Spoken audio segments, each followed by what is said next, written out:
नमस्कार, मैं डॉक्टर रजनीश कुमार आप सभी का एक बार फिर से हार्दिक स्वागत करता हूं। हिंदी साहित्य का इतिहास सीरीज के अंतर्गत हम चर्चा कर रहे हैं आचार्य रामचंद्र शुक्ल के इतिहास ग्रंथ के ऊपर और हम लगातार रीतिकाल पर विचार करते हुए टॉपिक नंबर 49 तक पहुंच चुके हैं और आज के वीडियो लेक्चर में हमने शामिल किया है रीतिकाल के अंतर्गत ही अन्य 5 कवियों को लेकर जो कि रीतिबद्ध कविता से अलग हैं, वो रीति मुक्त कविता के नजदीक हैं और इन कवियों में हमने जिनको शामिल किया है उनके नाम हैं आलम, गोविंद सिंह, श्रीधर, लाल कवि और घनानंद। तो पांचों कवियों का नाम आप देखने के बाद ये जरूर अपने दिमाग में लाना शुरू कर चुके होंगे कि पिछले साल के क्वेश्चन पेपर में ये कवि बहुत ही महत्वपूर्ण प्रतीत होते हैं, इनसे प्राय सवाल पूछे जाते हैं। तो प्रिय विद्यार्थियों, UP TGT PGT UGC net assistant professor exam और सीईटी पीजी एंट्रेंस एग्जाम की दृष्टिकोण से आज का ये वीडियो लेक्चर बहुत ही महत्वपूर्ण है। हम जब भी आलम को देखते हैं, घनानंद को देखते हैं, तो हमारे दिमाग में यही आता है कि इन दोनों कवियों की रचनाएं प्रेम प्रधान है और इनको आलोचकों ने प्रेम का पीर और इनकी कविताओं को लेकर इश्क का दर्द खोजा है, शोध किया हुआ है और कई जगहों पर आलोचकों के कथन भी मिलते हैं। तो दो ऐसे कवि हैं जिनकी रचनाओं में प्रेम और खास तौर से वियोग श्रृंगार रस की प्रधानता है और जो शेष कवि हैं गोविंद सिंह, श्रीधर और लाल कवि, ये ऐसे कवि हैं कि इनकी रचनाओं में वीर रस की प्रधानता दिखाई पड़ती है। यानी कि यदि आप शोधार्थी के तौर पर पीएचडी के टॉपिक्स इत्यादि को लेकर चिंतन मनन कर रहे हो तो यहाँ से भी आपको कुछ टॉपिक्स मिल सकता है कि रीतिकाल में वीर रस प्रधान कविताएं किस तरीके से लिखी जा रही थी और वो आदिकाल से कैसे अलग थी। तो इस दृष्टिकोण से भी एक टॉपिक बनाया जा सकता है। तो चलते हैं, हम विस्तार से बात करते हैं कि आचार्य रामचंद्र शुक्ल ने इन कवियों के बारे में क्या लिखा है और परीक्षाओं के दृष्टिकोण से कौन कौन तथ्य महत्वपूर्ण है, कथन महत्वपूर्ण है। तो ध्यान से आप सभी देखिए और जहां भी कोई नई चीज दिखाई पड़े उसको जरूर अपने कॉपी में नोट करिए। तो आचार्य रामचंद्र शुक्ल तब यहाँ पर आलम के ऊपर विचार करते हुए लिखते हैं, ये जाति के ब्राह्मण थे पर शेख नाम की रंगरेजिन के प्रेम में फंसकर पीछे से मुसलमान हो गए और उसके साथ विवाह करके रहने लगे। तो आप देख रहे हैं जो ये पहला वाक्य है इसमें आप देख रहे हैं कि धर्मांतरण की बारे में भी बात की जा रही है कि जो आलम नाम हम यहाँ पर देख रहे हैं वो जाति से ब्राह्मण थे लेकिन उनको एक रंगरेजिन से प्रेम हो गया और इस प्रेम की वजह से वो बाद में ब्राह्मण से मुसलमान बन गए और रंगरेजिन के साथ विवाह करके रहने लगे। आप कल्पना कीजिए कि रीतिकाल में इस तरीके का काम करना कितना चुनौतीपूर्ण रहा होगा और एक क्रांतिकारी कदम रहा होगा। इन दोनों कदमों में आप देखेंगे कि प्रेम का काफी महत्वपूर्ण रोल है। तो इस कहानी के माध्यम से, इस वाक्य के माध्यम से आपके दिमाग में यही रखना है कि जो आलम है वो पहले ब्राह्मण थे लेकिन इनको शेख नाम की रंगरेजिन से प्रेम हुआ और इसके वजह से उन्होंने अपनी जाति, अपना धर्म बदलकर मुसलमान हो गए और शेख के साथ विवाह करके रहने लगे। कई बार सवाल पूछा जाता है कि आलम की प्रेमिका का नाम क्या था, तो आप यहाँ पर शेख रंगरेजिन जरूर ध्यान में रखिए। आगे लिखते हैं, आलम को शेख से जहान नामक एक पुत्र भी हुआ। तो यहाँ पर जहान को भी आपको ध्यान रखना है क्योंकि हो सकता है कि बदलते हुए पैटर्न में कुछ नया करने के चक्कर में सवाल पूछा जा सकता है कि आलम और शेख से जो पुत्र पैदा हुआ था उसका नाम क्या था। तो उसका नाम था जहान। ये औरंगजेब के छोटे बेटे मुअज्जम के आश्रय में रहते थे जो पीछे बहादुर शाह के नाम से गद्दी पर बैठा था। यानी जो आलम थे वो औरंगजेब के दूसरे बेटे मुअज्जम खां के आश्रय में रहते थे, उसके समकालीन थे। मुअज्जम बाद में बहादुर शाह के नाम से गद्दी पर बैठा। अतः आलम का कविता काल संवत 1740 से संवत 1760 तक माना जा सकता है। इनकी कविताओं का एक संग्रह आलम केली के नाम से प्रसिद्ध है। तो यहाँ पर दो तीन चीजें आपको ध्यान में रखना है कि आलम किससे प्रेम करते थे, वो कैसे धर्मांतरण उन्होंने किया, साथ में उनके पुत्र का क्या नाम था, वो किसके समकालीन थे और उनकी कविताओं का जो संग्रह है उसका नाम क्या है, आलम केली। यानी कि आपको ज्यादा जोर देने की जरूरत ही नहीं है, अपने नाम पर ही उन्होंने ग्रंथ का नाम रखा आलम केली। ठीक है, तो ये भी कई बार परीक्षा में पूछा गया है, और अगर आप लेक्चर को ध्यान से देखेंगे सुनेंगे तो तुरंत आप बता देंगे कि आलम केली आलम की रचना रही है। आगे शुक्ल जी लिखते हैं, इस पुस्तक में आए पद्यों के अतिरिक्त इनके और बहुत से सुंदर और उत्कृष्ट पद्य ग्रंथों में संग्रहित मिलते हैं और लोगों के मुंह से सुने जाते हैं। यानी कि आप देख रहे हैं कि आलम उन रीतिकालीन कवियों में शामिल हैं जो कि लोक जीवन में भी लोगों के मन में बसे हुए हैं। जनता इनके पद्यों को लेकर गाती है, दूसरे को सुनाती है। शेख रंगरेजिन भी अच्छी कविता करती थी। प्रेम का एक कारण यह भी है कि शेख रंगरेजिन भी उस समय कविता करती थी। ठीक है, अगर हम ऐतिहासिक दृष्टिकोण से देखें तो महिला कवियत्रियों की संख्या बहुत कम रही। भक्ति काल में मीराबाई और दो तीन दक्षिण भारत की जो भी कवियत्रियां हैं उनके नामों को छोड़ दें तो रीति काल में बहुत कम आपको कवियत्रियां मिलेंगी। लेकिन उसमें से शेख रंगरेजिन यहाँ पर बताया जा रहा है कि वो भी कविता लिख लेती थी। शेख रंगरेजिन भी अच्छी कविता करती थी। आलम के साथ प्रेम होने की विचित्र कथा प्रसिद्ध है।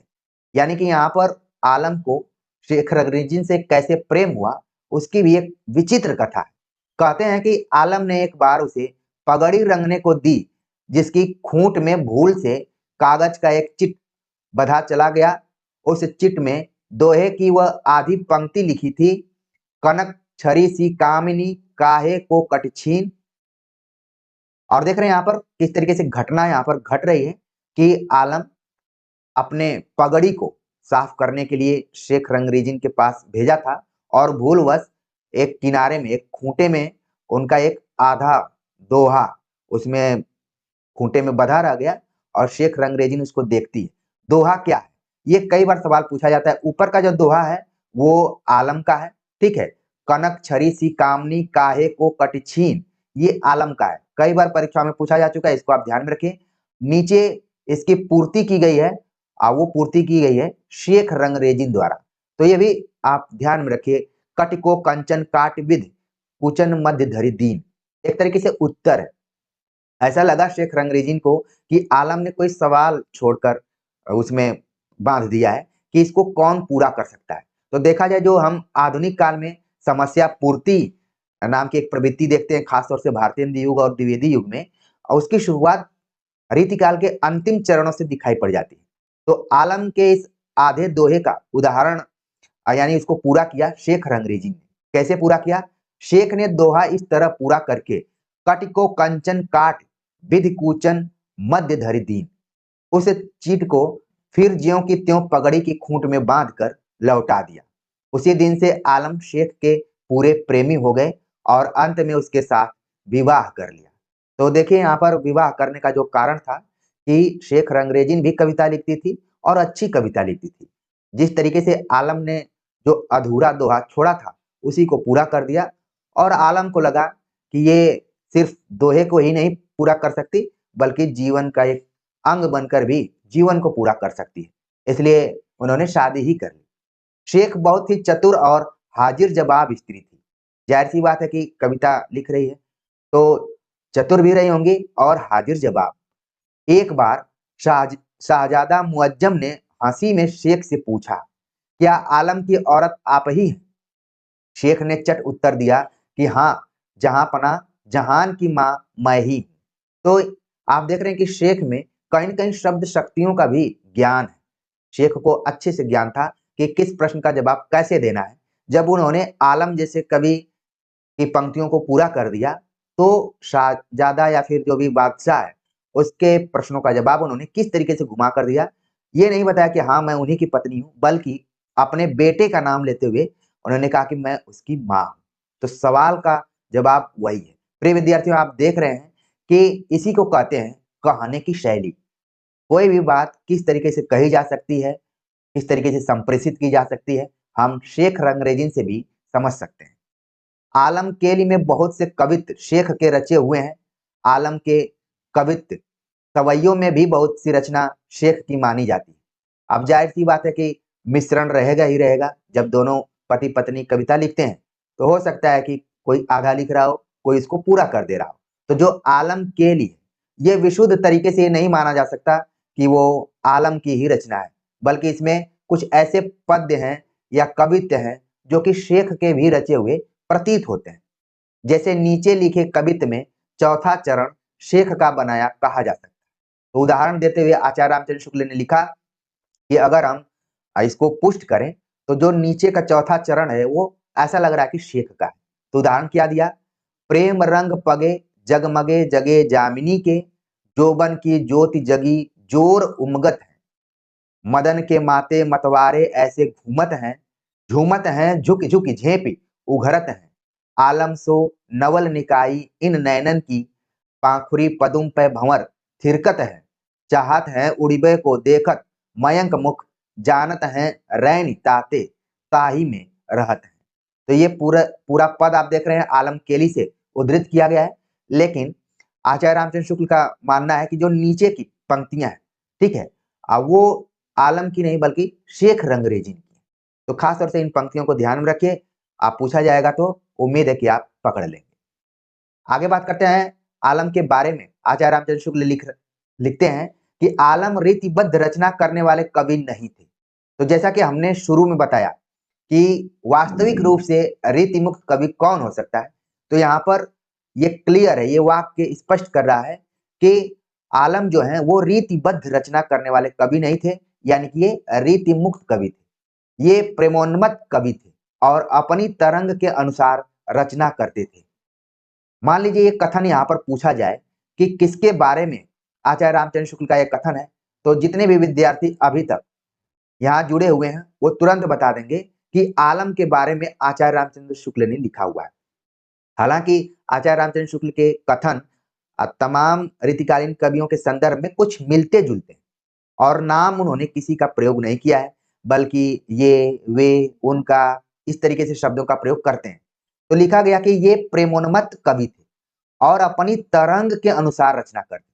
जिस तरीके से उनके हृदय में लहरें उठती थी उस हिसाब से वो रचना करते थे। इसी से इनकी रचनाओं में हृदय तत्व की प्रधानता है, बुद्धि की प्रधानता नहीं है, बल्कि हृदय तत्व की वहां पर प्रधानता दिखाई देती है।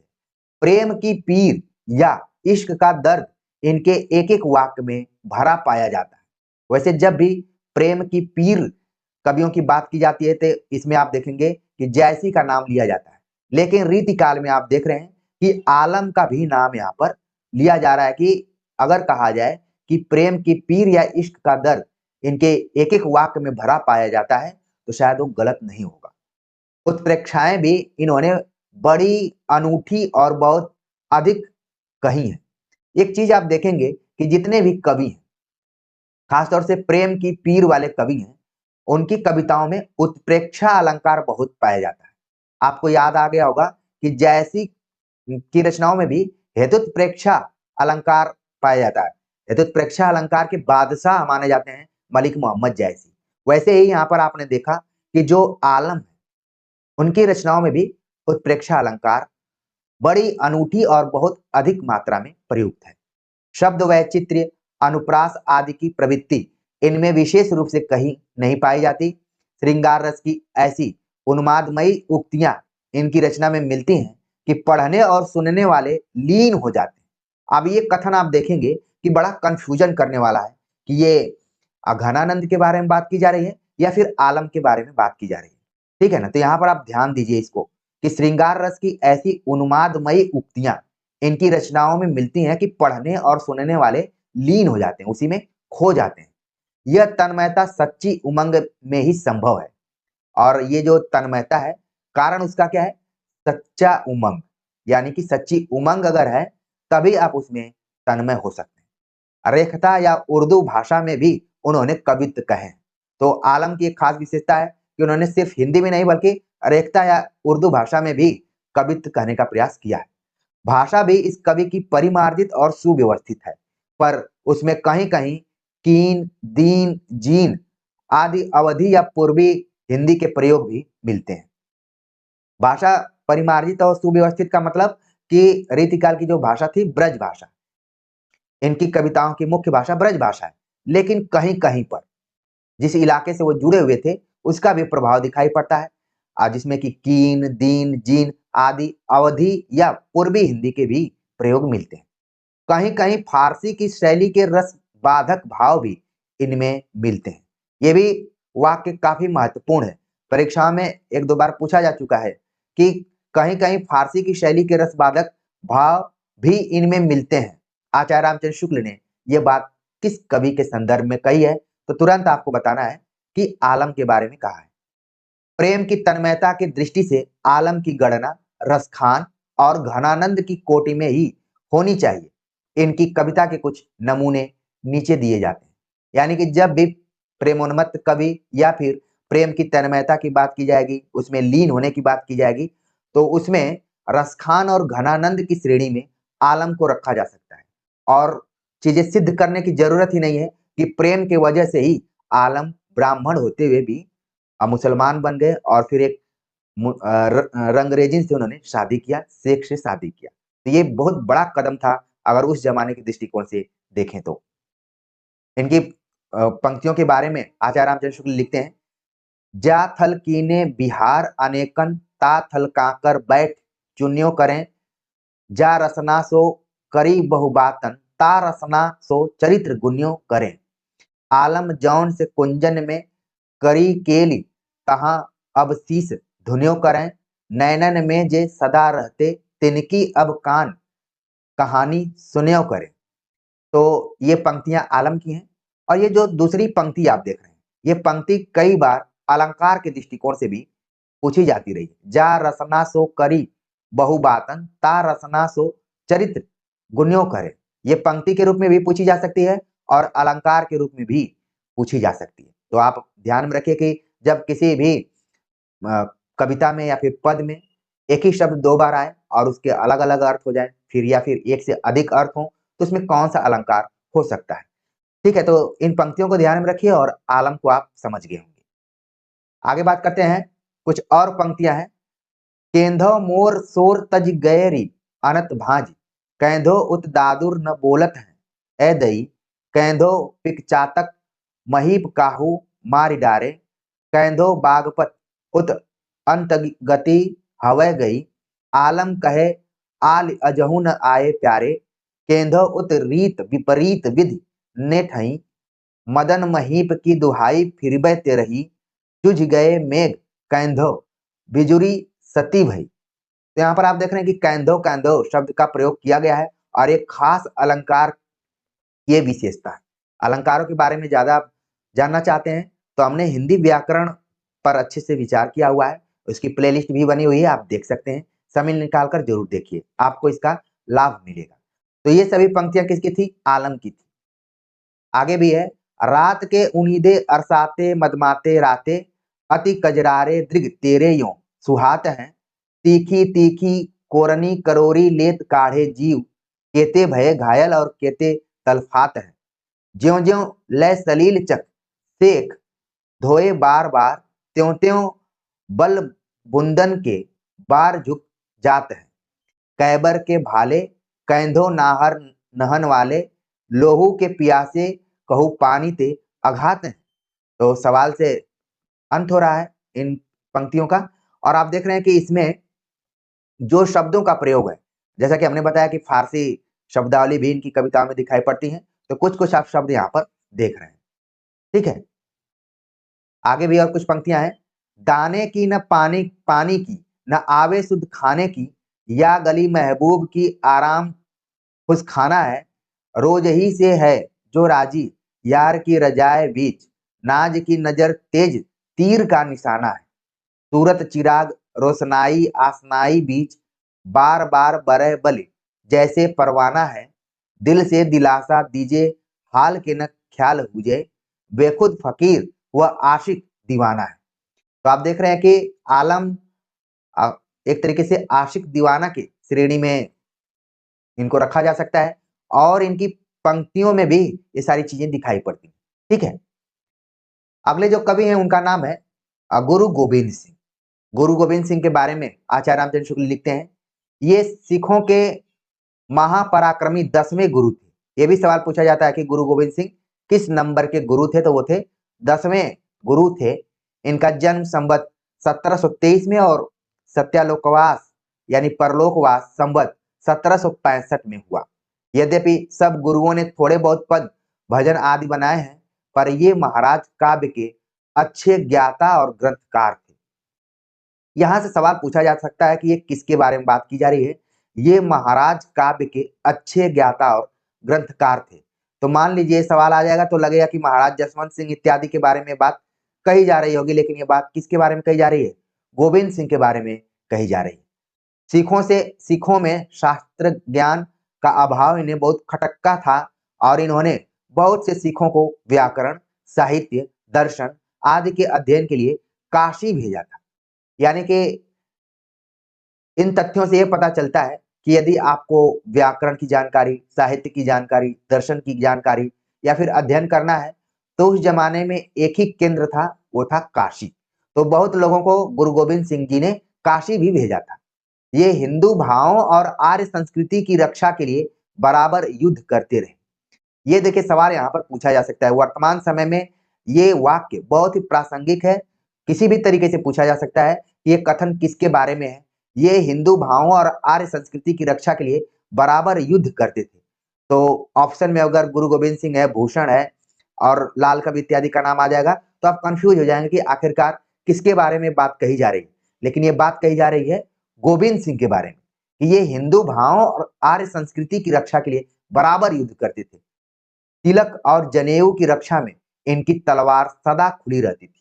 यह भी सवाल पूछा जा सकता है कि किसकी किसकी रक्षा करने के लिए ये अपने प्राणों की भी बलि देने के लिए तैयार रहते थे, और वो थे तिलक और जनेऊ। ठीक है। यद्यपि सिख संप्रदाय की निर्गुण उपासना है, पर सगुण स्वरूप के प्रति इन्होंने पूरी आस्था प्रकट की है और देव कथाओं की चर्चा बड़े भक्ति भाव से की है। यह बात प्रसिद्ध है कि ये शक्ति के आराधक थे। इनके इस पूर्ण हिंदू भाव को देखने से यह बात समझ में नहीं आती कि वर्तमान समय में सिखों की एक शाखा विशेष के भीतर पैगंबरी मजहबों का कट्टरपन कहां से और किसकी प्रेरणा से आ घुसा है। तो यहाँ पर जिस तरीके से गुरु गोविंद सिंह के बारे में बात की जा रही है, ऐसा लग रहा है कि वो पंजाबी न होते हुए आप विशुद्ध तरीके से हिंदू कवि के तौर पर देखे जा रहे हैं। ठीक है। हालांकि पंजाब से जुड़े हुए थे गुरु नानक, उनको हम निर्गुण धारा के अंतर्गत पढ़ते हैं, लेकिन गोविंद सिंह का आप देख रहे हैं कि ज्यादातर जो रचनाएं जिस सिख संप्रदाय से जुड़े हुए हैं वो निर्गुण उपासना पर आधारित है। लेकिन गोविंद सिंह में की रचनाओं में देव कथाओं का भी उल्लेख किया गया है और उन्होंने देव कथाओं को बड़ी भक्ति भाव से प्रस्तुत किया है और कहा जाता है कि ये भी एक शक्ति के आराधक के तौर पर थे, भक्त के तौर पर थे। लेकिन यहाँ पर आचार्य रामचंद्र शुक्ल ये चिंता प्रकट कर रहे हैं कि न जाने गुरु गोविंद की जो सोच थी वो आगे नहीं बढ़ पाए और दूसरे तरफ भी एक शाखा मुड़ गई, जिसको कि यहाँ पर पैगंबरी मजहब के नाम को दिया हुआ है। आगे लिखते हैं कि इन्होंने हिंदी में कई अच्छे और साहित्यिक ग्रंथों की रचना की है, जिनमें से कुछ के नाम है सुनीति प्रकाश, सर्वलोह प्रकाश, प्रेम सुमार्ग, बुद्धि सागर और चंडी चरित्र। तो आप यहाँ पर देख रहे हैं कि अभी तक ज्यादातर लोगों का परिचय चंडी चरित्र नामक ग्रंथ से होगा, लेकिन यहाँ पर गुरु गोविंद सिंह ने सुनीति प्रकाश नाम से रचना की, सर्वलोह प्रकाश नाम से रचना की है, प्रेम सुमार्ग और बुद्धि सागर। तो हो सकता है कि ये सभी ग्रंथ कभी न कभी परीक्षाओं में पूछे जा सकते हैं। ठीक है ना। तो इनको आप अपनी कॉपी पर नोट कर सकते हैं या फिर मन में रख सकते हैं। चंडी चरित्र के बारे में लिखते हैं कि चंडी चरित्र की रचना पद्धति बड़ी ही ओजस्विनी है। ये प्रौढ़ साहित्यिक ब्रज भाषा लिखते थे। चंडी चरित्र की दुर्गा सप्तशती की कथा बड़ी सुंदर कविता में कही गई है। इनकी रचना के उदाहरण नीचे दिए जाते हैं। तो उदाहरण यहाँ पर दिया गया है, उसको हम देख लेते हैं। निर्जन निरूप हो कि सुंदर स्वरूप हो, कि भूपन के भूप हो, कि दानी महादान हो, प्राण के बचैया, दूध पूत के देवैया, रोग शोक के मिटैया, किंधव मानी महामान हो, विद्या के विचार हो, कि अद्वैत अवतार हो, कि शुद्धता के मूर्ति हो, कि सिद्धता की शान हो, जोबन के जाल हो, कि कालहु के काल हो, कि शत्रुन के साल हो, कि मित्रन के प्राण हो। तो आप देख रहे हैं कि कविता अच्छी भी लग रही है और सुनने में भी अच्छा लग रहा है। अलग अलग यहाँ पर सवाल गुरु गोविंद सिंह ने उठाया कि आखिरकार आप सही मायने में हैं क्या? ठीक है, तो ये पंक्तियां आपको भी समझ में आ ही गई होंगी। आगे बात करते हैं, अगले जो कवि हैं उनका नाम है श्रीधर या मुरलीधर। वैसे हमने परीक्षाओं में श्रीधर नाम से कई रचनाकारों को देखा है। आदिकाल में भी रणमल छंद, रीतिकाल में श्रीधर, आधुनिक काल में भी श्रीधर पाठक, तमाम श्रीधर नाम से आपको मिल ही जाएंगे। तो यहाँ पर श्रीधर या मुरलीधर यानी कि दोनों नाम एक ही है। इनके बारे में आचार्य रामचंद्र शुक्ल लिखते हैं, ये प्रयाग के रहने वाले थे। इन्होंने कई पुस्तकें लिखी हैं और बहुत सी फुटकल कविता बनाई। संगीत की पुस्तक नायिका भेद, जैन मुनियों के चरित्र, कृष्ण लीला के फुटकल पद्य, चित्र काव्य इत्यादि के अतिरिक्त इन्होंने जंगनामा नामक ऐतिहासिक प्रबंध काव्य लिखा, जिसमें फर्रुखसियर और जहां दारशाह के युद्ध का वर्णन है। तो श्रीधर की जो रचना है यहाँ पर आपको जंगनामा याद करके रखना है, और इसमें इन्होंने ऐतिहासिक प्रबंध को आधार बनाया है और जिन बादशाहों का नाम दिया गया है फर्रुखसियर और जहांदार शाह, ठीक है, तो इन दोनों का नाम आप जरूर ध्यान में रखिए कि जंगनामा में यही केंद्र में है। वह ग्रंथ काशी नागरी प्रचारणी सभा द्वारा प्रकाशित हो चुका है, यानी कि जंगनामा ग्रंथ जो है काशी नागरी प्रचारणी सभा द्वारा प्रकाशित हो चुका है। और काशी नागरी प्रचारणी सभा की स्थापना कब हुई, कहाँ पर है, इस संस्थापक कौन कौन थे, ये सारी चीजें हम पहले भी बता चुके हैं और प्रैक्टिस सेट में इससे रिलेटेड क्वेश्चन आगे आएंगे। ठीक है, फिर भी अपने दिमाग में आप रख लीजिए और आ भी गया होगा आपके दिमाग में कि कब कब कौन कौन सी घटना घटी थी। ठीक है, तो जंगनामा का प्रकाशन वहीं से हुआ है। इस छोटी सी पुस्तक में सेना की चढ़ाई, साज सामान आदि का कवित्व सवैया में अच्छा वर्णन है। इनका कविता काल संवत 1767 के आसपास माना जा सकता है। जंगनामा का एक कवित्व नीचे दिया जाता है, तो नीचे हम कवित्व को देखेंगे। लेकिन आप देख रहे हैं यहाँ पर श्रीधर की रचना जंगनामा है, इसी तरीके से और श्रीधर का हमने रणमल छंद नाम से भी रचना पढ़ी होगी। तो कवित्व हम नीचे देखते हैं, इत गलगाज चढ़्यो फर्रुखसियर शाह, उत मौजदीन करी भारी भट भरती, तोप की डकारन सो वीर हकारन सो, धौसे की धुकरानी धुकारन धमकी उठी उठी धरती, श्रीधर नवाब फरजंद खां सुजंग जुरे, जोगिन अघाय जुगन की बरती, हरियो हरौल भीर गोल पै परी, तू न करतो हरौली तो हरौले भीर परती। तो यहाँ पर आप देख रहे हैं कुल मिलाकर सेना और सेना के बारे में जो उसके साज सामान है उसका चित्रण इन पंक्तियों में किया गया है। अगले जो कवि हैं उनका नाम है लाल कवि। लाल कवि से भी प्रायः सवाल पूछे जाते हैं, ठीक है, और तथ्य आएगा तो मैं जरूर उधर आपका ध्यान ले जाऊंगा। लाल कवि के बारे में आचार्य रामचंद्र शुक्ल लिखते हैं, इनका नाम गोरेलाल पुरोहित था। सवाल पूछा जा सकता है कि लाल कवि का वास्तविक नाम क्या था, ये सवाल पूछा जा सकता है। गोरेलाल पुरोहित था और ये मऊ यानी बुंदेलखंड के रहने वाले थे। इन्होंने प्रसिद्ध महाराज छत्रसाल की आज्ञा से उनका जीवन चरित्र दोहों चौपाइयों में बड़े ब्यौरे के साथ वर्णन किया है। तो यहाँ पर आप देख रहे हैं कि जो लाल कवि हैं इनका वास्तविक नाम गोरेलाल है और ये महाराज छत्रसाल के समकालीन प्रतीत होते हैं। छत्रसाल की जब भी बात आती है तो आपके दिमाग में भूषण का भी नाम आना चाहिए, ठीक है। तो लाल कवि ने छत्रसाल की आज्ञा से, उनके आदेश से उनका जीवन चरित्र दोहों और चौपाइयों में लिखा है। ये टर्निंग पॉइंट है जो कि आपके लिए जरूरी है और उसमें बहुत ही विस्तार से उन्होंने लिखा है उनके बारे में। इस पुस्तक में छत्रसाल का संवत 1764 तक का ही वृत्तांत आया है। इससे अनुमान होता है कि या तो यह ग्रंथ अधूरा ही मिला है या लाल कवि का परलोकवास छत्रसाल के पूर्व ही हो गया था। जो कुछ हो, इतिहास के दृष्टि से छत्र प्रकाश बड़े महत्व की पुस्तक है, यानी कि यह छत्र प्रकाश लाल कवि ने लिखा है। अब तक हम वन लाइनर किताबों में पढ़ लिया करते थे कि छत्र प्रकाश लाल कवि ने लिखा है, लेकिन छत्र प्रकाश का मतलब क्या है कि जो छत्रसाल है उनकी जीवनी। एक चीज आप ध्यान में रखिए, यानी जीवनी तो हम आधुनिक काल में पढ़ते हैं कि फलाना ने फलाना की जीवनी लिखी, ठीक है, जैसे प्रेमचंद घर में। लेकिन लाल कवि ने भी छत्र प्रकाश नाम से जो रचना लिखी है वो छत्रसाल की जीवनी है। इसमें सब घटनाएं सच्ची और सब ब्यौरे ठीक ठीक दिए गए हैं।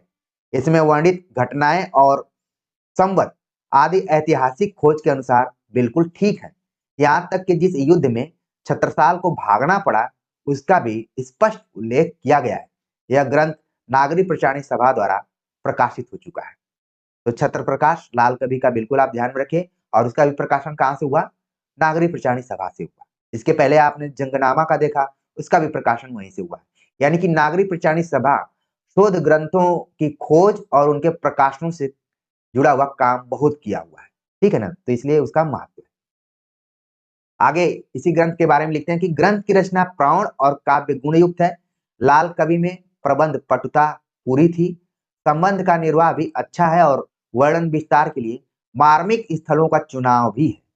यानी आप देखेंगे मार्मिक स्थलों पर काफी जोर रहता है आचार्य रामचंद्र शुक्ल का। इसी तरीके से आप देखेंगे रामचरितमानस की भी कई विशेषताएं उन्होंने बताई हैं, उसमें से एक मार्मिक स्थलों का भी उल्लेख किया हुआ है। वस्तु परिगणन द्वारा वर्णनों का अरुचिकर विस्तार बहुत कम मिलता है। सारांश यह कि लाल कवि का सा प्रबंध कौशल हिंदी के कुछ इने गिने कवियों में ही, ठीक है, पाया जाता है। यानी इसको चुने गिने कवियों में ही पाया जाता है, बहुत कम कवियों में पाया जाता है जिस तरीके से लाल कवि ने अपना प्रबंध कौशल दिखलाया है। तो ये तो है आचार्य रामचंद्र शुक्ल की लेखनी का कमाल कि वो कब किसको बहुत ऊंचाई पर पहुंचा देंगे, कब किसको बहुत नीचे गिरा देंगे। तो यहाँ पर लाल कवि की जो प्रबंध पटुता है उस पर काफी खुश है। कारण यह है कि उसमें उन्होंने मार्मिक स्थलों का जिक्र कर दिया। शब्द वैचित्र्य और चमत्कार के फेर में इन्होंने कृत्रिमता कहीं से नहीं आने दी है। भावों का उत्कर्ष जहां दिखाना हुआ है वहां भी कवि ने सीधी और स्वाभाविक उक्तियों का ही समावेश किया है। न तो कल्पना की उड़ान दिखाई है और न ऊहा की जटिलता। देखिए ये कथन यहाँ से पूछा जा सकता है और आप कंफ्यूज हो जाएंगे कि भाई ये किसके बारे में बात की गई है। जब भी ऊहा की बात आती है तो हमें बिहारी याद आने लगते हैं, लेकिन यहाँ पर ये जो कथन है कि भावों का उत्कर्ष जहाँ दिखाना हुआ वहां भी कवि ने सीधी और स्वाभाविक उक्तियों का ही समावेश किया है। न तो कल्पना की उड़ान दिखाई है और न ऊहा की जटिलता। ये बात कही जा रही है लाल कवि के बारे में, रामचंद्र शुक्ल के माध्यम से। तो इस चीज को आप ध्यान में रखिए। देश की दशा की ओर भी कवि का पूरा ध्यान जान पड़ता है। शिवाजी का जो वीर व्रत था वही छत्रसाल का भी था। छत्रसाल का जो भक्ति भाव शिवाजी पर कवि ने दिखाया है तथा दोनों के सम्मिलन का जो दृश्य खींचा है, दोनों इस संबंध में ध्यान देने योग्य है। यानी कि लाल कवि ठीक भूषण की तरह ही छत्रसाल और शिवाजी दोनों के बीच में ही एक तरीके से आप देख रहे हैं कि रहा करते थे। थोड़ा सा जुकाम होने की वजह से कई बार जबान भी लड़खड़ा जा रही है, तो इस चीज को आपको ध्यान में रखना है क्योंकि मौसम परिवर्तन की वजह से चीजें प्रभावित होती हैं और हम भी प्रभावित हो गए। तो कहने का मतलब यहाँ पर है कि जब भी छत्रसाल और शिवाजी की बात होगी वहां पर तुरंत आप भूषण और लाल कवि को जरूर ध्यान में रखेंगे। ठीक, आगे बात करते हैं कि छत्र प्रकाश में लाल कवि ने बुंदेल वंश की उत्पत्ति, चंपत राय के विजय वृत्तांत, उनके उद्योग और पराक्रम, चंपत राय के अंतिम दिनों में उनके राज्य का उद्धार, फिर क्रमशः विजय पर विजय प्राप्त करते हुए मोगलों का नाकोदम करना इत्यादि बातों का विस्तार से वर्णन किया है। यहाँ पर चंपत राय का नाम आ रहा है तो ये चंपत राय रीतिकाल में थे, लेकिन वर्तमान समय में भी आप एक चंपत राय का नाम सुनेंगे जिनका संबंध अयोध्या से। ठीक है ना, आप लोग सुने भी होंगे तो जोड़ लीजिए क्योंकि नाम आया तो मेरे दिमाग में आया कि आपको बता ही दिया जाए। तो आप देख रहे हैं कि छत्र प्रकाश में जहाँ छत्रसाल की जीवनी का वर्णन किया गया है, साथ में उसमें बुंदेल वंश की उत्पत्ति, चंपत राय का उल्लेख, फिर राज्यों का उद्धार, विजय और किस तरीके से मुगलों से उनका सामना होता था, युद्ध होता था, उन सभी चीजों का जिक्र भी छत्र प्रकाश से मिलता है। यानी कि इसमें ऐतिहासिक चेतना भी है। ठीक है, रीतिकाल की ऐतिहासिकता को लेकर भी कई बार सवाल उठता है कि उसमें केवल दरबारीपन कविताएं लिखी जा रही थी और केवल रस से युक्त श्रृंगार प्रधान कविताएं लिखी जा रही थी। लेकिन अगर अगर आप देखेंगे कि ऐतिहासिकता के दृष्टिकोण से तो ये सभी ग्रंथ बहुत ही अहम भूमिका निभा सकते हैं। काव्य और इतिहास दोनों की दृष्टि से यह ग्रंथ हिंदी में अपने ढंग का अनूठा है, जिसकी चर्चा मैं कर रहा था। लाल कवि का एक ग्रंथ और भी है जिसका नाम है विष्णु विलास। जिसमें 12वें छंद में नायिका भेद कहा गया है, पर इस कवि की कीर्ति का स्तंभ छत्र प्रकाश ही है। तो यहाँ से देखिए विष्णु विलास को आप ध्यान में रख सकते हैं, लेकिन सवाल पूछा जा सकता है कि लाल कवि की कीर्ति का स्तंभ क्या है? छत्र प्रकाश है। अगर आप हिंदी साहित्य का इतिहास ग्रंथ आचार्य रामचंद्र शुक्ल का अच्छे से पढ़े होंगे तो कुछ इसी तरीके से वाक्य आप देखेंगे कि पद्मावत के बारे में भी आचार्य रामचंद्र शुक्ल ने लिखा है कि कीर्ति या यश का अगर कोई स्तंभ है तो जैसी के लिए पद्मावत है, ठीक वैसा ही वाक्य यहाँ पर लिखा है कि कीर्ति का स्तंभ छत्र प्रकाश है। छत्र प्रकाश से नीचे कुछ पद्य उद्धृत किए जाते हैं। यहाँ पर पद्य उद्धृत किया गया है, उसको हम देख लेते हैं। इसमें छत्रसाल की प्रशंसा की गई। लखत पुरुष लक्षण सब जाने, पक्षी बोलत सगुन बखाने, सत कवि कवित सुनत रस पागे, विलसत मत अर्थन में आगे, रुचि सो लखत तुरंग जोनी के, बिहस लेत मोजरा सभी के, चौकी चौकी सब दिस उठे सुबा खान खुमान, अब धावे कौन पर छत्रसाल बलवान। इन पंक्तियों में आप देख रहे हैं कि अपने आश्रयदाता छत्रसाल की इन्होंने प्रशंसा की हुई है, और जाहिर सी बात है कि जब भी कोई प्रशंसा करेगा तो उसमें अतिशयोक्तिपूर्ण अलंकार आपको दिखाई पड़ेगा, अतिशयोक्तिपूर्ण बातें की जाती रहेंगी। आगे और भी पद है, युद्ध का वर्णन यहाँ पर किया गया है। छत्रसाल हाड़ा तह आयो, अरुण रंग आनंद छवि छायो, भयो हरौल बजाय नगारो, सारधार को पहिरन नहारो, दौरी देश मुगलन के मारो, दपट दिल्ली के दल सहारो, एक आन शिवराज निबाही, करे आपने चित्त की चाही, आठ पातशाही झकोरे, सुबन पकड़ दंड ले छोरे, काटी कटक किरवान बल, बाटी जम्बु कनि देहु, ठाटी युद्ध यही रीति सो, बाटी बाटी धरनी धरि लेहु। तो इसमें युद्ध वर्णन किया गया है। मुख्य रूप से एक चीज ध्यान में रखना है कि ये सभी पंक्तियां लाल कवि द्वारा लिखी गई हैं, न कि भूषण द्वारा। क्योंकि मान लीजिए अगर आप ध्यान नहीं देंगे तो तुरंत आपको लगेगा कि छत्रसाल दर्शक नाम से भूषण ने लिखा है, तो हो सकता है कि भूषण का ही हो, लेकिन ये लाल कवि का, आप इसको समझ पाए। आगे भी है कि चहु और सो सुबन घेरो, दिसनी अलात चक्र सो फेरो, पजरे सहर साहि के बाके, धूम धूम में दिनकर ढाके, कबहू प्रगट युद्ध में हाके, मुगलनी मार कुहिमी तल ढाके, बानन बरख गयंदन फोरे, तुर्कन नमक तमक तेग तर तोरे, कबहू उमड़ी अचानक आवे, घन सम घुमड़ी लोह बरसावे, कबहू हाँ की हरौलन कूटे, कबहू चापी चंदालन लूटे, कबहू देश दौरी के लावे, रसद कहूं की कढ़न न पावे। तो ये भी एक तरीके से युद्ध वर्णन के बारे में ही बात आचार्य शुक्ल लिखते हैं। ये साक्षात रस मूर्ति और ब्रज भाषा काव्य के प्रधान स्तंभों में है। ये जो कथन है पहले तो आपके दिमाग में आ गया होगा कि आचार्य रामचंद्र शुक्ल का है, और पिछले साल के क्वेश्चन पेपर को देखेंगे तो उसमें ये कथन पूछा जा चुका है कि किसके संदर्भ में ये बात कही गई है। ये साक्षात रस मूर्ति और ब्रज भाषा काव्य के प्रधान स्तंभों में है, यानी कि घनानंद के बारे में बात की गई है। इनका जन्म संवत 1746 के लगभग हुआ था, और ये संवत 1796 में नादर शाही में मारे गए। अब जैसा कि आप देख रहे हैं कि संवत में दिया गया है यहाँ पर तथ्य, इसको अगर ईस्वी में कन्वर्ट करेंगे तो 1689 ईस्वी में घनानंद का जन्म होता है, और इनका निधन एक आक्रमण के दौरान हो जाता है 1739 ईस्वी में। यानी कि टोटल 50 वर्ष की आयु घनानंद प्राप्त किए हुए थे। तो एक चीज तो और ध्यान में आपको रखना पड़ेगा कि घनानंद बहुत बूढ़े होकर नहीं मरे, बल्कि 50 साल की उम्र में ही इनका निधन हो गया, और वो भी सामयिक निधन नहीं हुआ, बल्कि आक्रमण में इनको मार दिया गया। आगे आचार्य रामचंद्र शुक्ल लिखते हैं कि ये जाति के कायस्थ और दिल्ली के बादशाह मोहम्मद शाह के मीर मुंशी थे। तो यहाँ पर घनानंद का असली पेशा आप लोग देख रहे हैं कि कवि के साथ साथ वे मोहम्मद शाह के मीर मुंशी थे, जो कि दिल्ली के बादशाह थे। और रामचंद्र शुक्ल ने घनानंद की जाति का भी उल्लेख किया है और बताया गया कि ये कायस्थ थे। ठीक है, तो इसको भी आप ध्यान में रखिए। कहते हैं कि एक दिन दरबार में कुछ कुचक्रियों ने बादशाह से कहा कि मीर मुंशी साहब गाते बहुत अच्छा है। बादशाह से इन्होंने बहुत टाल मटोल किया। इस पर लोगों ने कहा कि ये इस तरह न गाएंगे, यदि इनकी प्रेमिका सुजान नाम की वेश्या कहे तब गाएंगे। वेश्या बुलाई गई। इन्होंने उसकी ओर मुंह और बादशाह की ओर पीट करके ऐसा गाना गाया कि सब लोग तन्मय हो गए।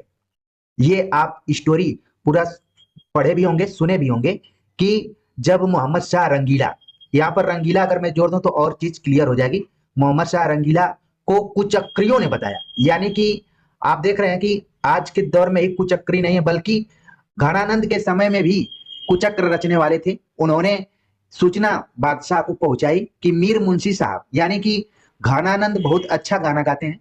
बादशाह उन्हें बुलाते हैं, लेकिन वो तुरंत गाने के लिए तैयार नहीं होते हैं, बल्कि टाल मटोल करते हैं।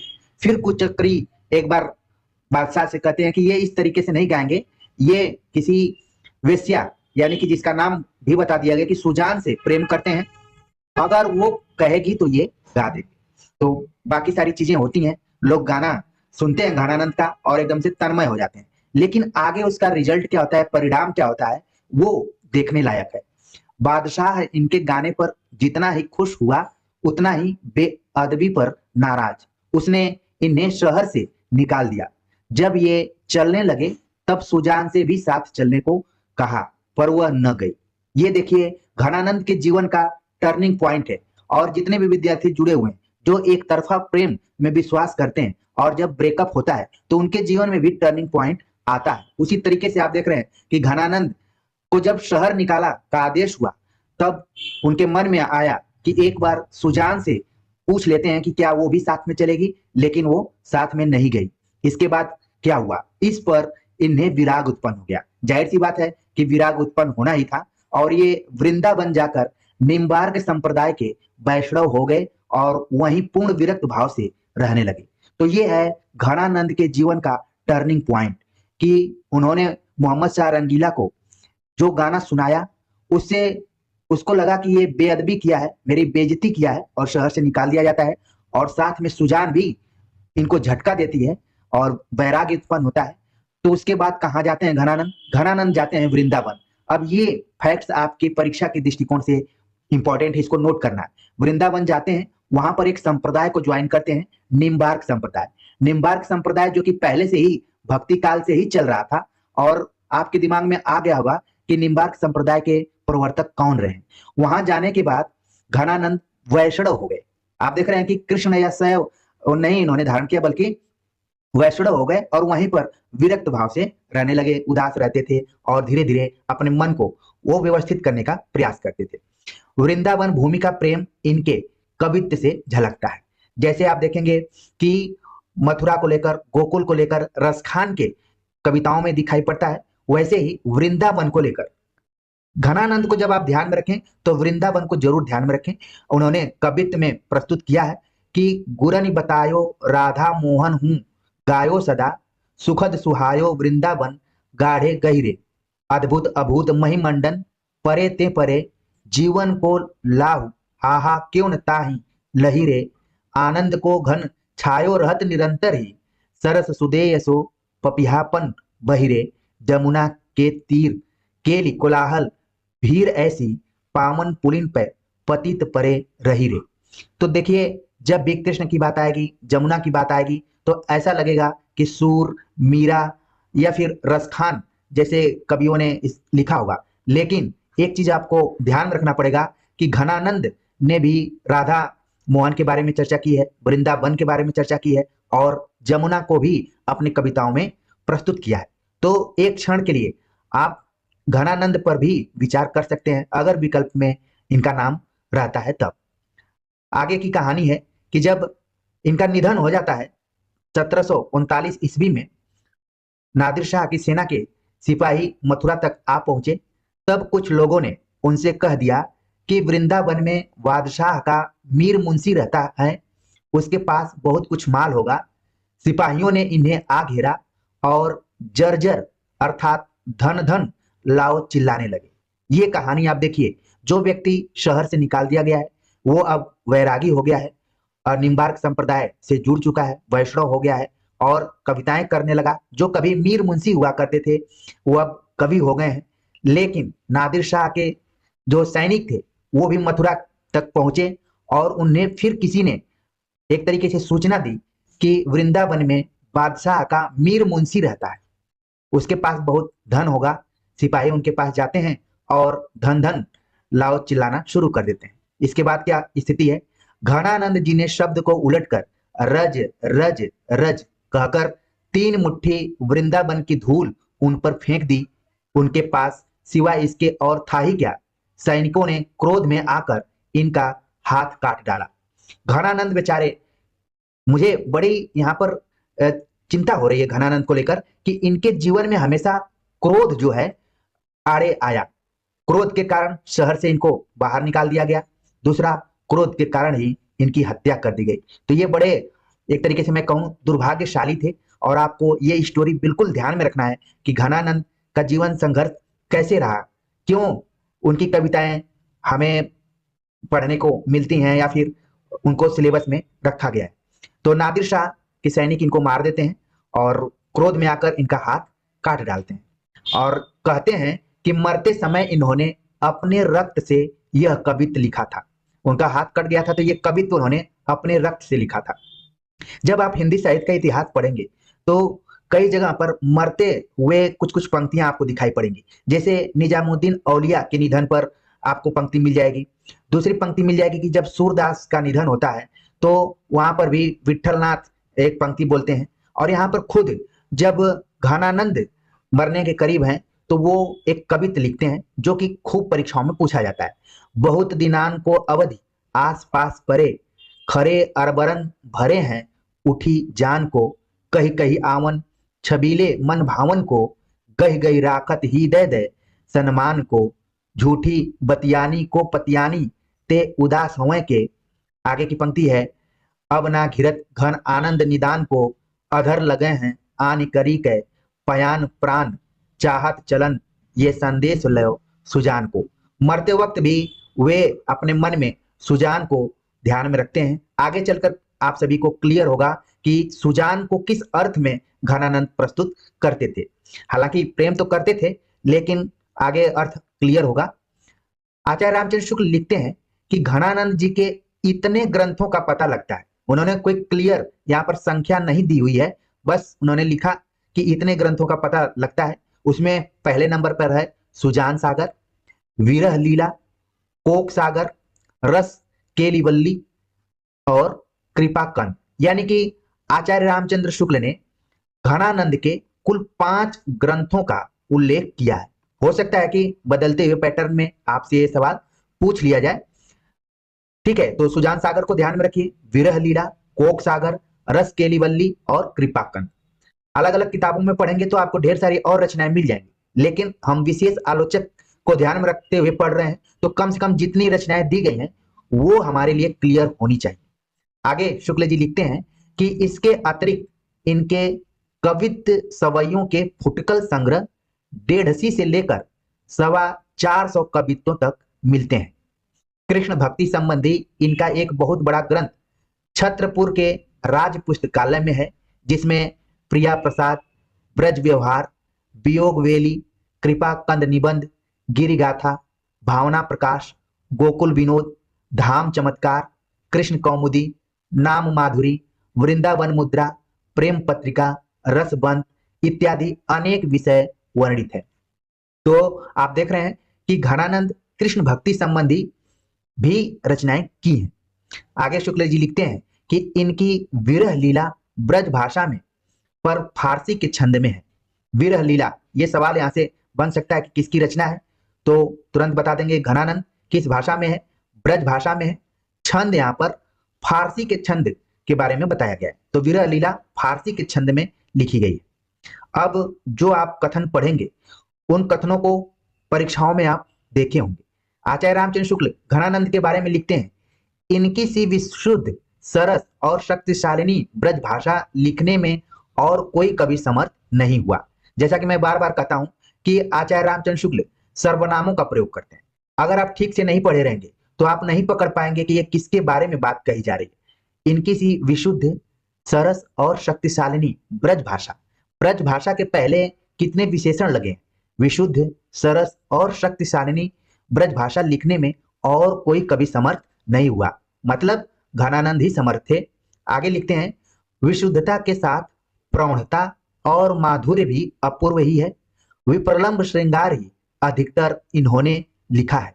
अब मान लीजिए कट करके यहां से कथन पूछ लिया जाए कि विप्रलंब श्रृंगार ही अधिकतर इन्होंने लिखा है, किसके बारे में है, किसका कथन है?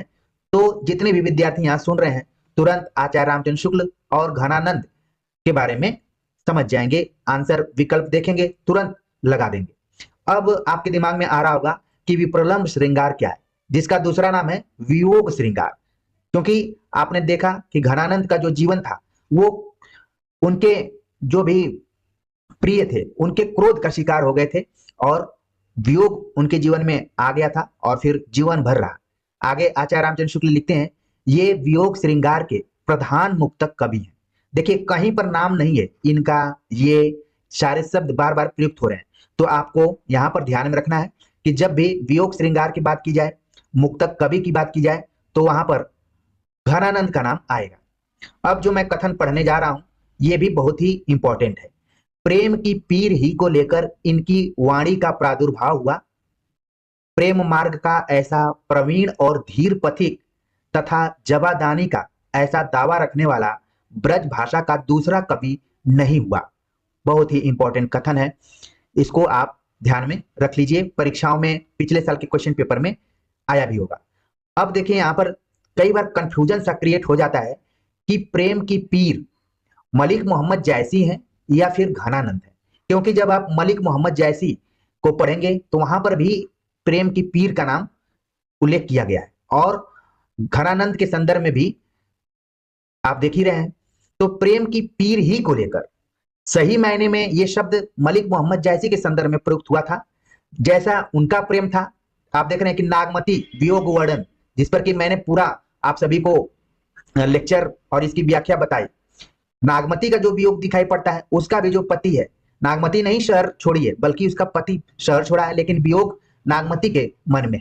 उसी तरीके से घनानंद शहर को छोड़ते हैं, शहर में रहती है सुजान, लेकिन पीड़ा किसको हो रही है?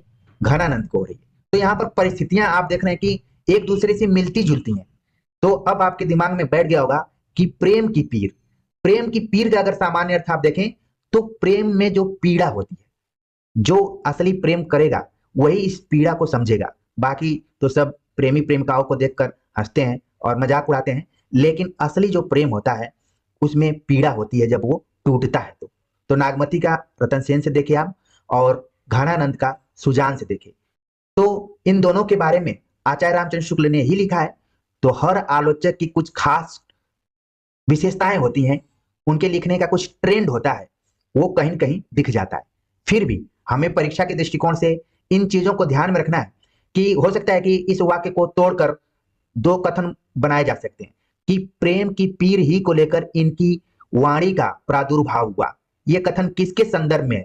तो घनानंद। तो ये एक कथन हो गया। दूसरा कथन शुरू हो जाएगा, प्रेम मार्ग का ऐसा प्रवीण और धीर पथिक तथा जवादानी का ऐसा दावा रखने वाला ब्रज भाषा का दूसरा कवि नहीं हुआ। यह भी बात घनानंद के संदर्भ में आचार्य रामचंद्र शुक्ल ने लिखा है। आगे लिखते हैं, अतः इनके संबंध में निम्नलिखित उक्ति बहुत ही संगत है। ने ही महाब्रज ब्रज भाषा प्रवीण और सुंदरताहु के भेद को जाने, योग वियोग की रीति में कोविद भावना भेद स्वरूप को ठाने, चाह के रंग में भिज्यो हियो बिछुरे मिले प्रीतम शांति न माने, भाषा प्रवीण सुछंद सदा रहे सो घन जो के कवित्त बखाने। ऊपर की पंक्तियां और नीचे की जो पंक्ति ये कई बार परीक्षाओं में पूछी जा चुकी हैं, इसलिए मैंने इसको हाईलाइट किया हुआ है। तो ये घनानंद के संदर्भ में है। आगे शुक्ल जी लिखते हैं कि इन्होंने यानी घनानंद ने अपनी कविताओं में बराबर सुजान को संबोधित किया है, जो श्रृंगार में नायक के लिए और भक्ति भाव में भगवान कृष्ण के लिए प्रयुक्त मानना चाहिए। यानी कि जब घनानंद को सुजान से वैराग्य उत्पन्न होता है तो उन्होंने अपने जीवन भर जो भी कविताएं लिखे बराबर सुजान को संबोधित करते रहे, लेकिन आचार्य रामचंद्र शुक्ल का यह मानना है कि ये वो सुजान नहीं है जिससे प्रेम करते थे, बल्कि श्रृंगार में नायक, जो नायक इनकी कविताओं में है वो सुजान है। और भक्ति भाव की दृष्टि से देखें तो कृष्ण के लिए इन्होंने इस शब्द का प्रयोग किया है। तो हो सकता है कि परीक्षा में पूछा जाए, तो आप ध्यान रखिए। आगे कहते हैं शुक्ल जी, किंवदंतियों का सहारा लेते हुए कहते हैं कि इन्हें अपनी पूर्व प्रेयसी सुजान का नाम इतना प्रिय था कि विरक्त होने पर भी इन्होंने उसे नहीं छोड़ा। जैसे कि मैंने भी आप सभी को बताया कि जीवन भर उसका प्रयोग करते रहे। यद्यपि अपने पिछले जीवन में घनानंद विरक्त भक्त के रूप में वृंदावन जा रहे, पर इनकी अधिकांश कविता भक्ति भाव की कोटि में नहीं आएगी, श्रृंगार की ही कही जाएगी। जब इस कोटेशन को आप सब पढ़ रहे होंगे तो आपको थोड़ी देर के लिए विद्यापति को ध्यान में रखना चाहिए। हर जगह आप देखेंगे कि जो आचार्य रामचंद्र शुक्ल है, किसी भी कवि में थोड़ी बहुत भक्ति भाव दिखाई पड़ता है और वहां श्रृंगार भी रहता है, तो वो उसे श्रृंगारिक कवि घोषित कर देते हैं। इसी तरीके से आप देखेंगे कि विद्यापति के संदर्भ में भी उन्होंने कहा कि ये श्रृंगारिक है। और यहां पर आप देख रहे हैं विद्यापति से रिलेटेड तो सवाल ही पूछा जाता है हमेशा यूजी और पीजी में, किसी दिखिए कि विद्यापति भक्त थे या फिर श्रृंगारिक थे, और विद्यार्थी सिद्ध करके आ भी जाते हैं। और यहाँ पर भी देख रहे हैं आप कि इन्होंने कहा कि इनकी अधिकांश कविता भक्ति भाव की कोटि में नहीं आएगी, श्रृंगार की ही कही जाएगी। तो घनानंद के बारे में भी शुक्ल जी का यही मानना है कि वो श्रृंगार के कवि हैं, न कि भक्त हैं। एक चीज मैं यही क्लियर करना चाहता था। आगे वे लिखते हैं कि लौकिक प्रेम की दीक्षा पाकर ही ये भागवत प्रेम में लीन हुए। कविता इनकी भाव पक्ष प्रधान है, कोरे विभाव पक्ष का चित्रण इनमें कम मिलता है। जहां रूप छटा का वर्णन इन्होंने किया भी है, वहां उसके प्रभाव का ही वर्णन मुख्य है। इनकी वाणी की प्रवृत्ति अंतर्वृत्ति निरूपण की ओर ही विशेष रहने के कारण वह यार्थक निरूपक रचना कम मिलती है। होली के उत्सव, मार्ग में नायक नायिका की भेंट, उनकी रमणीय चेष्टाओं आदि के वर्णन के रूप में ही वह पाई जाती है। संयोग का भी कहीं कहीं वह वर्णन मिलता है, पर उसमें भी प्रधानता बाहरी व्यापारों की चेष्टाओं की नहीं है, हृदय के उल्लास और लीनता की ही है। आगे शुक्ल जी लिखते हैं कि प्रेम दशा की व्यंजना ही इनका अपना क्षेत्र है। प्रेम की गूढ़ अंतरदशा का उद्घाटन जैसा इनमें है, वैसा हिंदी के अन्य श्रृंगारी कवि में नहीं है। यह भी कथन खूब परीक्षाओं में पूछा जाता है। आगे लिखते हैं, इस दशा का पहला स्वरूप है हृदय या प्रेम का आधिपत्य और बुद्धि का अधीन पद। जैसा कि घनानंद ने कहा है, रीझ सुजान सची पटरानी, बची बुद्धि बापुरी हुए करिदासी। तो यहाँ पर हृदय या प्रेम का आधिपत्य और बुद्धि का अधीन पद क्लियर दिखाई पड़ रहा है। आगे शुक्ल जी लिखते हैं कि प्रेमियों की मनोवृत्ति इस प्रकार की होती है कि वे प्रेम की कोई साधारण चेष्टा भी देखकर उसका अपनी ओर झुकाव मान लिया करते हैं और फूले फिरते हैं। बहुत बड़ी बात यहाँ पर कह रहे हैं कि प्रेमियों की खास मनोवृत्ति होती है। आप लोगों ने भी अपने आसपास इस तरीके के व्यक्तियों को देखा होगा कि उनको लगता है कि प्रेम की कोई साधारण चेष्टा भी कोई देखकर मुस्कुरा दिया या फिर हंसकर बात कर लिया, तो उनको लगता है कि अपनी ओर झुकाव मान लिया करते हैं और फूले फूले फिरते हैं। जैसे मान लीजिए आपकी क्लास में कोई लड़की आपसे पेन मांग लेती है, तो आप इसी में खुश रहते हैं कि मुझसे ही क्यों पेन मांगी है, यानी कि मेरे तरफ उसका कोई न कोई झुकाव है। तो इस सूक्ष्म दृष्टि को आचार्य रामचंद्र शुक्ल बड़ी ही गंभीरता से देख रहे हैं। आगे भी लिखते हैं, इसका कैसा सुंदर आभास कवि ने नायिका के इस वचन द्वारा दिया है जो मन को संबोधन करके कहा गया है। रुचि के वे राजा जान प्यारे हैं आनंद घन, होत कहाँ है रे रंग मान लीनो मेल सो। आगे शुक्ल जी लिखते हैं, कवियों की इसी अंतर्दृष्टि की ओर लक्ष्य करके एक प्रसिद्ध मनस्तत्ववेत्ता ने कहा है कि भावों या मनोविकारों के स्वरूप परिचय के लिए कवियों की वाणी का अनुशीलन जितना उपयोगी है, उतना मनोविज्ञानियों का निरूपण नहीं। यानी कि अगर किसी के भावों और मनोविकारों को जितना कवि ठीक से समझ पाता है, अपनी कविताओं में अभिव्यक्त करता है, शायद मनोविज्ञानी उतना उसको प्रस्तुत करने में भी असफल या सफल रहते हैं। ठीक है, तो यहाँ पर कवि और मनोविज्ञानी दोनों की तुलना कर रहे हैं। आगे वे लिखते हैं कि प्रेम की अनिर्वचनीयता का आभास घनानंद ने विरोधाभासों के द्वारा दिया है। उनके विरोध मूलक वैचित्र की प्रवृत्ति का कारण यही समझना चाहिए। यह भी कथन यहां तक पूछा गया है कि प्रेम की अनिर्वचनीयता का आभास घनानंद ने विरोधाभासों के द्वारा दिया है।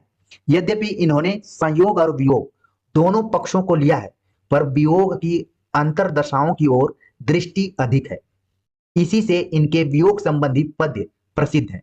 वियोग वर्णन भी अधिकतर अंतर्वृत्ति निरूपक है, वह अर्थ निरूपक नहीं है।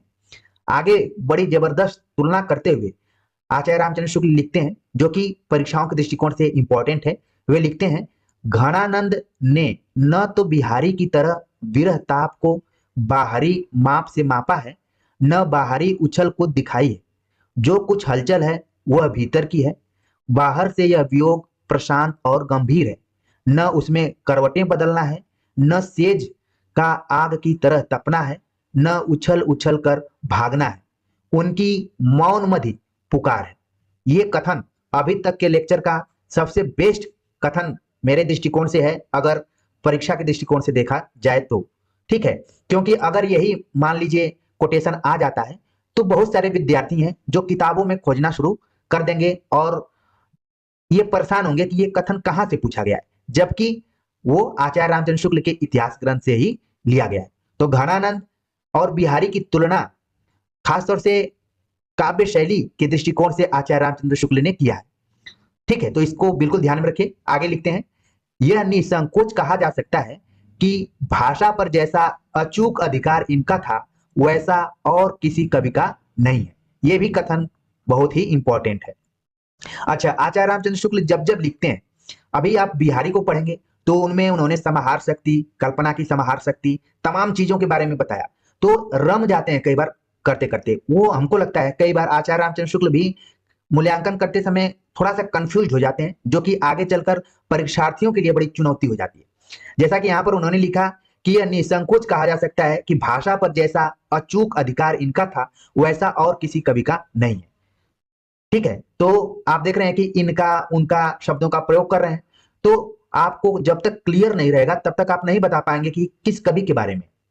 आगे लिखते हैं, भाषा मानो इनके, फिर से देख रहे हैं वही चीज, भाषा मानो इनके हृदय के साथ जुड़कर ऐसी वशवर्तनी हो गई थी कि ये उसे अपनी अनूठी भावभंगी के साथ साथ जिस रूप में चाहते थे उस रूप में मोड़ सकते हैं। तो आप देख रहे हैं कि भाषा के दृष्टिकोण से घनानंद को कितना मजबूत कवि मान रहे हैं आचार्य रामचंद्र शुक्ल। आगे लिखते हैं, इनके हृदय का योग पाकर भाषा की नूतन गतिविधि का अभ्यास हुआ और यह पहले से कहीं अधिक बलवती दिखाई पड़ी। जब आवश्यकता होती थी तब ये उसे बंधी प्रणाली पर से हटाकर अपनी नई प्रणाली पर ले जाते थे। भाषा की पूर्व अर्जित शक्ति से ही काम न चलाकर इन्होंने उसे अपनी ओर से नई शक्ति प्रदान की है। आगे लिखते हैं, घनानंद जी उन बिरले कवियों में हैं जो भाषा की व्यंजकता बढ़ाते हैं। आप देख रहे हैं यहाँ पर कि आचार्य रामचंद्र शुक्ल घनानंद की भाषा शैली का मूल्यांकन बड़ी ही जबरदस्त तरीके से किया है। आगे लिखते हैं, अपरी भावनाओं के अनूठे रूप रंग की व्यंजना के लिए भाषा का ऐसा बेधड़क प्रयोग करने वाला हिंदी के पुराने कवियों में दूसरा नहीं हुआ। लगातार आप देख रहे हैं कि भाषा को ध्यान में रखते हुए घनानंद को सबसे बेस्ट कवि के तौर पर देख रहे हैं। फिर से लिख रहे हैं, भाषा के लक्षण और व्यंजक बल की सीमा कहां तक है इसकी पूरी परख इन्हीं को भी। लक्षणा का विस्तृत मैदान खुला रहने पर भी हिंदी कवियों ने उसके भीतर बहुत ही कम पैर बढ़ाया। एक घनानंद ही ऐसे कवि हुए जिन्होंने इस क्षेत्र में अच्छी दौड़ लगाई। तो ये सब ऐसे कथन हैं जो कि आपको चमत्कृत कर देने वाले हैं और प्रायः हमेशा इनकी संभावना रहती है कि परीक्षा में कब आ जाएं। तो मुझे उम्मीद है कि जितने भी विद्यार्थी यहाँ जुड़े हैं वो तुरंत सही जवाब देकर आएंगे। आगे लिखते हैं कि लाक्षणिक मूर्तिमत्ता और प्रयोग वैचित्र की जो छटा इनमें दिखाई पड़ी है, खेद है कि वह फिर पौने 200 वर्ष पीछे जाकर आधुनिक काल के उत्तरार्ध में अर्थात वर्तमान काल की नूतन काव्य धारा में ही अभिव्यंजनावाद के प्रभाव से कुछ विदेशी रंग लिए प्रकट हुई है। तो लाक्षणिक मूर्तिमत्ता ये छायावाद की तरफ संकेत कर रहे हैं, ठीक है, वहां से जोड़ रहे हैं। जैसा कि आप जानते हैं कि आचार्य रामचंद्र शुक्ल ने क्रोचे की अभिव्यंजनावाद को विलायती उत्थान एक तरीके से कहा था, वक्रोक्ति का विलायती उत्थान से जुड़ा हुआ है, ठीक है, ये कथन भी आपने पढ़ा होगा। आगे भी लिखते हैं, घनानंद का प्रयोग वैचित्र दिखाने के लिए कुछ पंक्तियां नीचे उद्धृत की जाती हैं और कई पंक्तियां इसमें दी गई हैं कि अरसा अरसा ही गही वह बानी कछु सरसानी सो आनी निहोरत है। पंक्ति मान लीजिए पूछी जाए तो आप ध्यान में रखिए, वह है सो घरी भाग उघरी आनंद घन सूरत बरसी लाल देखिया हरी हमें, यानी खुले भाग्यशाली घड़ी में विशेषण विपर्य है। उघरो जग छाए रहे घन आनंद चातक ज्यों तकिए अब तो। उघरो जग मतलब जो संसार, मतलब संसार जो चारों ओर घेरे था वह दृष्टि से हट गया। कहिए सो कहा अब मौन भली नहीं खोवते जो हमें पावते हृदय। विरोध मूलक वैचित्र भी जगह जगह बहुत सुंदर मिलता है और उदाहरण दिया गया है कि झूठ की सच्चाई छाक्यो त्यों हित कचाई पाक्यो ताके गुणगन घन आनंद कहाँ गनव। अच्छा, जहां जहां घनानंद लगा हुआ है उससे तो आप पकड़ लेंगे घनानंद की पंक्ति है, लेकिन इसीलिए मैंने हाईलाइट किया है, इसको ध्यान में रखना है। उर्जनी बसी हैं हमारी अखियानी देखो सुबस सुदेश जहां रावरे बसत हो, ये पंक्ति इंपॉर्टेंट है। गति सुनी हारी देखी थकन में चली जाती थिर चर दशा कैसी ढकी उघरती है। तेरे ज्यों न लेखों मोहि मारत परेखों महा जान घनानंद पै खोयबो लहत है। इसके बाद आचार्य रामचंद्र शुक्ल लिखते हैं कि इन उद्धरणों से कवि की चुभती हुई वचन वक्रता पूरी पूरी झलकती है। तो घनानंद की वचन वक्रता को ध्यान में रखते हुए मूल्यांकन शुक्ल जी ने किया है। तो मान लीजिए विशेषता के तौर पर वचन वक्रता को भी ध्यान में रखिए। एक तो भाषा को ध्यान में रखना है और बाकी प्रेम के बारे में पूरा बताया ही कि वियोग श्रृंगार रस के ही पूरे कवि हैं। आगे लिखते हैं, कहने की आवश्यकता नहीं कि कवि उक्ति ने वक्र पर हृदय के वेग के कारण पकड़ा है। भाव का स्रोत जिस प्रकार टकराकर कहीं कहीं वक्रोक्ति के छोटे फेंकता है, उसी प्रकार कहीं कहीं भाषा के स्निग्ध सरल और चलते प्रवाह के रूप में भी प्रकट होता है।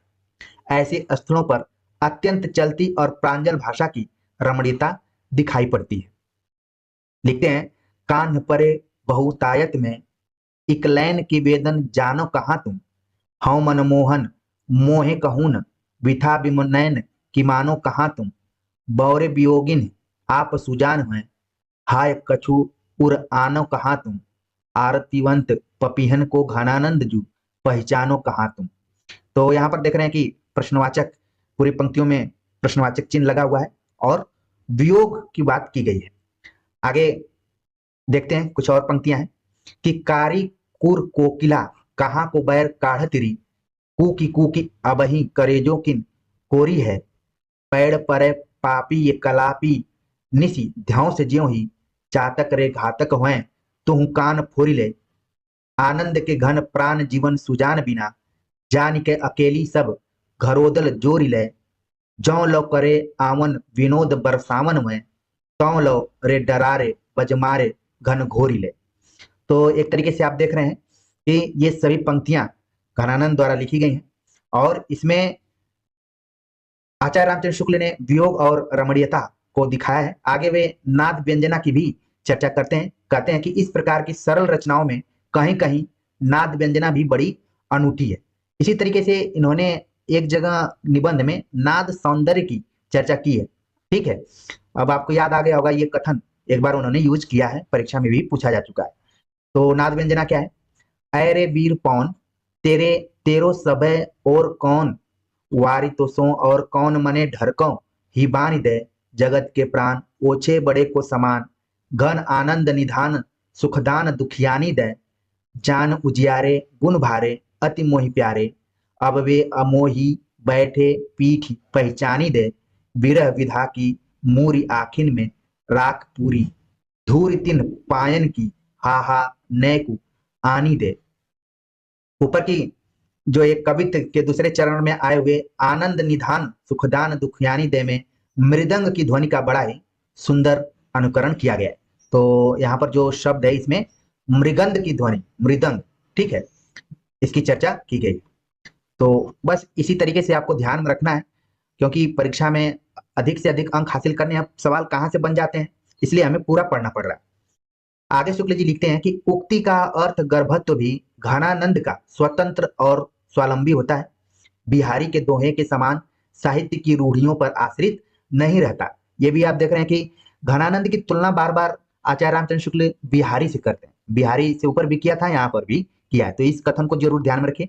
आगे जो अब तक का सबसे महत्वपूर्ण तथ्य था, हो सकता है कि बहुत सारे विद्यार्थी स्किप करके आगे बढ़ गए हों, तो वो इस तथ्य से वंचित रह जाएंगे। आचार्य शुक्ल लिखते हैं घनानंद के ये दो सवैये बहुत प्रसिद्ध हैं। पहला है इसमें, पर कारज देह को धारे फिरो पर जन्य जथारत है दर्शो, निधि नीर सुधा के समान करो, सबही विधि सुंदरता सरसो, घन आनंद जीवन दायक हो, कबो मेरियो पीर ये परसो, कबहू हुआ विशासी सुजान के, आगन मुंह असुआन को ले बरसों।